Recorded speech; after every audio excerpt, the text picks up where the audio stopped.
আসসালামু আলাইকুম সবাইকে। দেখেন, এই দিনও দেখতে হবে, কখনো বিশ্বাস করিনি।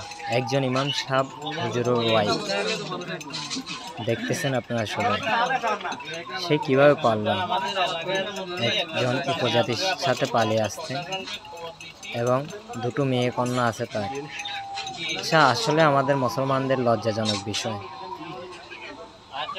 আমি আর আপনাদেরকে কি বলবো, সবাই ভিডিওটা বেশি বেশি করে শেয়ার করে দিবেন, পুরো দেশে ছড়িয়ে দিবেন, এরকম যেন আর কেউ না করতে পারে।